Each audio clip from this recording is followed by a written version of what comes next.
for uma commodity, tem um tratamento diferente. Se não for uma commodity, como o etanol ainda não é, precisaria ter outro tratamento diferenciado, porque ele compete com duas commodities, a gasolina e o açúcar.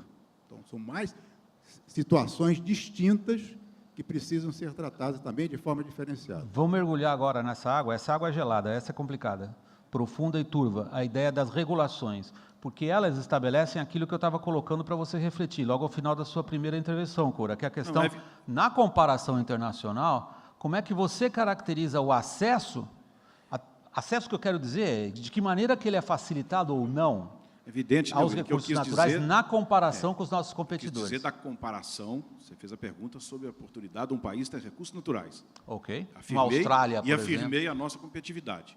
Eu não quis falar nos temas que fazem a gente chorar, porque nós queremos ficar alegre hoje aqui, não é verdade? Não, porque, o pessoal aqui, não estou chamando ninguém de masoquista, mas vocês estão preocupados seguinte, em não chorar, não? Nós, apesar de, me faz lembrar um dia que eu levei um grupo de empresários para visitar um determinado governante, e ele perguntou o que ele queria, viu, Aguinaldo? Perguntava, o que é que vocês querem que eu faça? E todos foram unânimes, não atrapalha, fica quieto aí. Quer dizer, pelo menos isso. Porque, neste momento, William, nós estamos demorando no Brasil, do início de uma pesquisa mineral, passar por todas as fases, no cipoal burocrático, porque os entraves, William, bom lembrar, vem eles um royalty aí também, não vem, não? Não são ambientais, não. Não vem um tal de royalty aí também pela frente? Não, esse não é problema. Nós estamos prontos a discutir, queremos discutir. Os entraves não são ambientais, eles são burocráticos. Essa é a diferença. Nós não podemos, William, tirar granito no pão de açúcar. Não podemos montar uma fábrica de cimento na Gruta de Maquiné, mas tem lugar que pode. Não também é a resposta.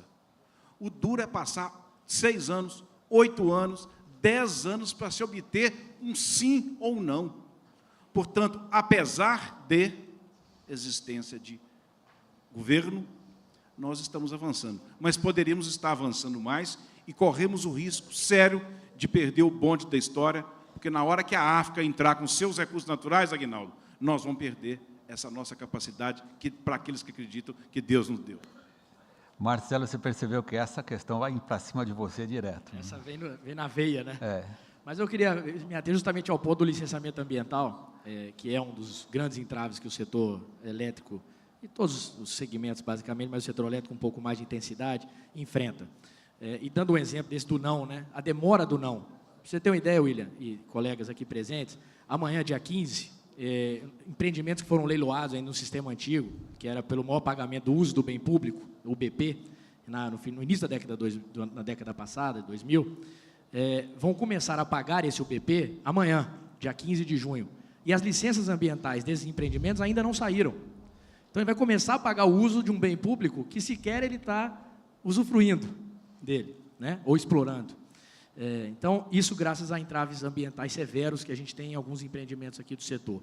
Um outro exemplo também, só para a gente quantificar um pouco isso, foi feita uma política de mudanças climáticas, que no âmbito brasileiro, internacional, no país também, a Política Nacional de Mudanças Climáticas, e o incentivo do Mecanismo de Desenvolvimento Limpo, o MDL.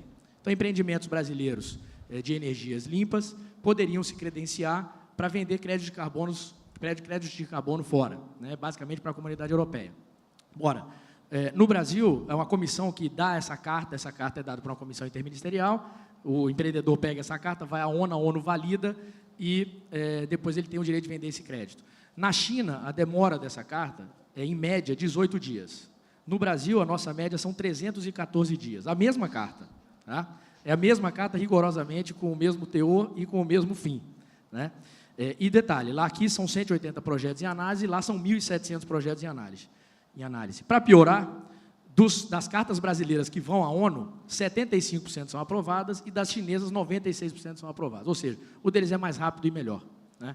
Então, são alguns problemas que o setor elétrico enfrenta, e isso aí vem exatamente ao encontro, ou de encontro, com a nossa capacidade de competir. São os entraves burocráticos que, no nosso setor elétrico, estão bem enraizados no licenciamento ambiental. Marco Paulo, que está em... desculpe, perdão. Prossiga. Se as regras que foram combinadas, se elas fossem cumpridas, elas seriam facilmente planejáveis. Tem alguma específica na sua cabeça quando você diz a isso? dinâmica das empresas privadas e a dinâmica dos governos não sincronizam. Então, muitas vezes você se antecipa e pergunta, olha, quais são as regras e quais são as necessidades que nós temos aqui. Então, já no primeiro agente público que você procura, fala, olha, além desse daí, ainda tem mais uma outra lista que vou te entregar. E o próximo idem, e o próximo idem, e aí vamos um ano, 2 anos, 3 anos. E muitas vezes a licença que chega, fala, olha, eu vou te dar licença, mas eu estou colocando 50 condicionantes nela.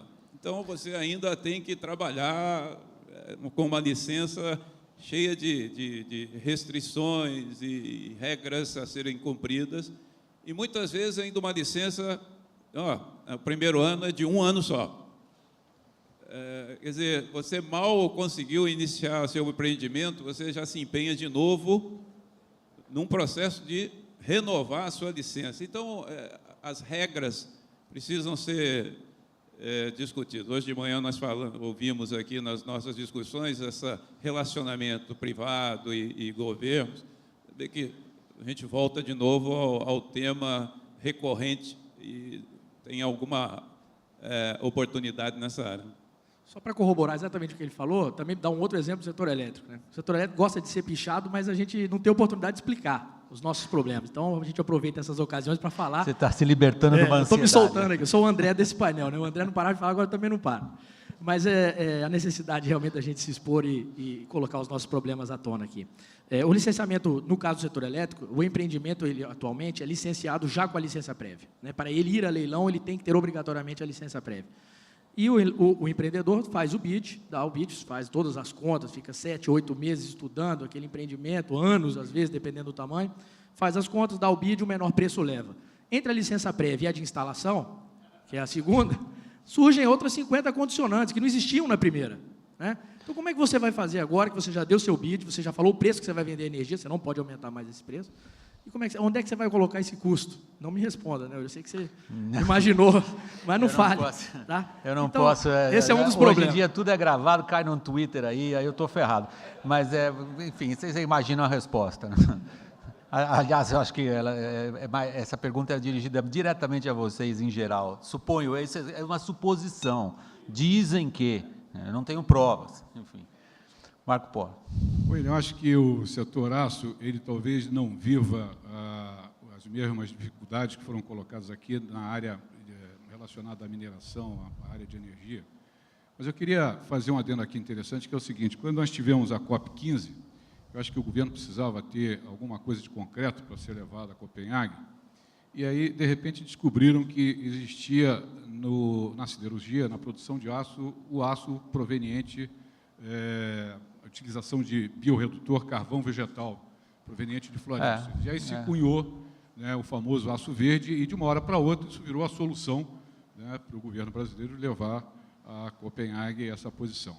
E nós sempre temos uma posição, que eu costumo sempre repetir, aqui é sempre uma oportunidade muito boa para isso, que a nossa visão é de que o aço ele não é verde porque é verde, ele é verde porque é sustentável, independente da rota tecnológica que você utiliza na produção. Então, evidentemente, se eu estou falando no carvão vegetal, biorredutor carvão vegetal, proveniente de florestas plantadas, por si só, nós já temos aí o conceito da sustentabilidade. Mas isso representa uma parcela relativamente pequena, 10%. As exigências técnicas, dimensão de forno a carvão vegetal, você tem uma limitação da ordem de 600, 700 mil toneladas, de um forno a coque, por exemplo, você fala em 8 milhões de toneladas. A rota seguinte, que é a da sucata, que é 100% reciclável, também por si só traz aí o conceito principal da sustentabilidade, quer dizer, ela é enfornada e é reutilizada de forma eterna. E a rota mais complicada sobre a questão das emissões de CO2 é efetivamente aquilo que o mundo inteiro aplica, 70% do que é produzido no aço no mundo é feito através de carvão mineral coque. E com certas... Ou seja, você é dependente de recursos naturais não renováveis. Renovável. No caso do Brasil, com um complicador que 100% é importado, William. Por isso é que eu falei que essa máxima dos recursos aqui, no caso do aço, não cabe muito. Mas também nesse processo, é importante dizer que, se de um lado você tem as emissões, você tem também todo um processo balanceado de compensações, geração de coprodutos. Quer dizer, a aciaria tem escória, que é utilizada em pavimentação, escória de alto forno, reciclagem de coprodutos, recirculação de água. Então, o sistema como um todo, ele é sustentável. Então, só para fazer um gancho em relação à sua colocação de mundo, nós, quando olhamos para os nossos concorrentes, e aí eu vejo a China, uma capacidade acima de 700 milhões de toneladas, a nossa gira em torno de 48 bilhões, só para dar uma ordem de grandeza, a China fala que vai exportar 10%, todos podem imaginar o que isso representa em termos de mercado, impacto no mercado. A China ela não tem os compromissos que nós temos aqui com as questões ambientais. A China, nós não temos a chamada reciprocidade. A China vem ao Brasil, se quer comprar um ativo minerário, ele vai lá e compra, não é isso, Cora? Compra. Né? Se quiser montar uma usina no Brasil, coloca. Se eu quiser comprar uma mina de carvão na China, eu não posso, né? Com restrições. Então, acho que, voltando à sua pergunta inicial, do que seria as inter-relações internacionais, a nossa visão é de que é um jogo muito complicado, complexo, novamente, mundo de cabeça para baixo, e o que é importante aí é competitividade. Esse é o nosso ponto. Nós estamos caminhando nessa trilha. A gente pode usar várias palavras para isso. Por exemplo, William, que vem pergunta para você agora, eu estou apenas refazendo-a para, sobretudo, vocês na plateia acompanhar o fluxo desse raciocínio, que ele está indo numa mesma linha. Você, quando pensa na capacidade de competição do Brasil, considerados os dados que vocês já levantaram, você teme ainda, talvez, mais distorções do ponto de vista de regulamentos internacionais? Ou, como o Marco Paulo acabou de mencionar, como é que dá para competir com alguém com quem nós não temos reciprocidade? Com quem não é obrigado a respeitar as mesmas regras que nós respeitamos? Ele, inicialmente, depois você, Marco Paulo. Dito o que eu já disse no primeiro bloco, não esperem eu passar a palavra, intervenham à vontade, não fiquem bem comportados, não, ao contrário. Entrem na discussão à vontade, papo de futebol. Xará. Bem, eu ficaria mais na regulamentação nacional, para o meu setor, um setor que não importa e não exporta. Né? Então, na questão, eu queria fazer mais uma colocação, como levantei a questão ambiental, e você vê que coisa interessante. No painel anterior, o André que elogiou o Ministério Público. Não é? E, no caso aqui, o Ministério Público... Você entendeu como elogio? Eu entendi como elogio, né, André? Bem, mas aí é o seguinte... É uma obra aberta aqui. Eu entendi como uma crítica severa, mas, enfim. Mas, na questão do licenciamento ambiental, fora as condicionantes que ele colocou aqui, do órgão ambiental, tem mais a do Ministério Público, porque o órgão ambiental acaba se submetendo ao Ministério Público. Porque, como o funcionário do órgão ambiental responde com o seu CPF, ele fica, né, preocupado, né, e acaba acatando as ações, né, dos promotores, fica ao bel prazer dos promotores do Ministério Público. Eu vou lhe dar um exemplo aqui agora, no meu setor, e você, William, conhece um pouco, acho que você se lembra da questão do coprocessamento em fornos de cimento, que é a eliminação de resíduos, né, em fornos destruídos ambientalmente de forma adequada e correta, substituindo ou matéria-prima ou combustível, energia, como recuperação energética. E nós estamos, nesse momento, num debate no país, né, da questão da recuperação de uma normativa de recuperação de energia. Só o ano passado, 2011, a indústria de cimento coprocessou no Brasil 1 milhão de toneladas de resíduos.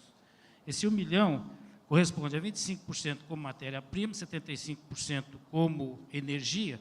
Desses 75% de energia, 25% foram só pneus inservíveis. Foram 36 milhões de pneus que substituiu a fonte, o recurso não renovável, que é o coque de petróleo. 36 milhões de pneus foram coprocessados no ano passado. Se você pudesse, hipoteticamente, enfileirar isso aqui, iria do Rio de Janeiro até a China, passando pelo Japão. São 21.600 quilômetros, 183 mil toneladas de pneu. E temos condições de fazer mais, mas a questão burocrática, a questão de licenciamento é um grande entrave para que esse processo avance. E mais, nesse momento, estamos discutindo uma coisa que já é praticada na Europa há muitos anos, em outros países, e aqui estamos iniciando, que é o coprocessamento do resíduo sólido urbano, do nosso lixo diário. Tá? Temos condições, temos tecnologia e temos dificuldade na questão de licenciamento. Estamos agora aprovando em São Paulo o primeiro pré-teste para poder fazer o famoso CDR, que é o combustível derivado de resíduos. Eu fui super bem brifado em relação a cada um dos participantes, tanto os da manhã como agora. Aliás, era uma questão específica para você que você já adiantou. Quer dizer, esse coprocessamento de resíduos seria a solução tecnológica, não fosse o entrave burocrático? Ele exatamente, é uma solução tecnológica, apesar do entrave burocrático. Poderia ser melhor, poderia ser muito melhor. A questão, por exemplo, do resíduo urbano, seria a grande solução, como é nos países. Na Alemanha, o aterro zero, não vai nada para aterro. Aqui nós temos 70% dos aterros são lixões e aterros não controlados. Que lixão e aterro não controlado é a mesma coisa. Só o melhorzinho é o sanitário, que tem 30%. E mais, veja que nós temos a maior reserva de água doce do mundo, o aquífero Guarani, são 450 mil quilômetros cúbicos de água. E quantos aterros tem de Goiás até o Rio Grande do Sul? Quantos aterros tem sobre essa reserva de água doce? Quer dizer, isso era um pouquinho para se pensar, para debruçar sobre isso e acelerar o processo e as normas no país para que haja o aproveitamento de resíduos como energia. Nilson vai falar... Só complementando aqui a questão de reutilização dos resíduos, até porque eu acredito que nessa mesa e na anterior, a conectividade entre todos nós, nessa questão de gestão de resíduos, ela é importante. Entre fornecedor, cliente, usuário e outras empresas. E, no caso, exemplo aqui de cimento, particularmente, na indústria de alumínio, nós fazemos já esse trabalho, junto com a indústria do cimento. É lento, tem a questão da legislação, mas nós precisamos ser persistentes de continuar. Nós temos um sistema hoje que funciona regularmente, sistematicamente, com envio de resíduos da indústria de alumínio para a indústria de cimento. Agora, o início foi realmente muito difícil, mas não podemos, o fato de a gente colocar sempre aqui que a culpa que o governo não ajuda, etc., não é uma justificativa razoável pelo fato de a gente não vamos desistir desse projeto, desse processo. E temos isso funcionando bem, esse resíduo e muitos outros. Então, eu acho que ele é um caminho viável, uma vez que esta noção de sustentabilidade agora permeia entre todas as empresas, porque é impossível agora qualquer empresa nossa do ramo de alumínio, por exemplo, entre os seus fornecedores e os seus clientes, nós estarmos desconectados. Fica inviável, porque para que eu possa ser sustentável, todos os outros pontos da cadeia vão também estar conectados. Eu tinha uma pergunta específica para você vai entrar logo depois, Cura, só um segundo, que eu acho que ela permeia o que vocês disseram. Diante do cenário que vocês estão descrevendo aqui, existe espaço para expansão no teu setor? Quem é que está interessado em investir aqui, por exemplo, no seu setor? No segmento de alumínio, o consumo de alumínio vem aumentando numa taxa de praticamente 10% ao ano. Então, se fosse pensar, hoje o consumo de alumínio per capita hoje no Brasil é em torno de 7,2 quilos per capita. A essa taxa de 10%, nós vamos chegar em 2025 a 22 quilos. Então, o espaço existe. Como alguém comentou, se ninguém nos atrapalhar, ele Vários comentários. tem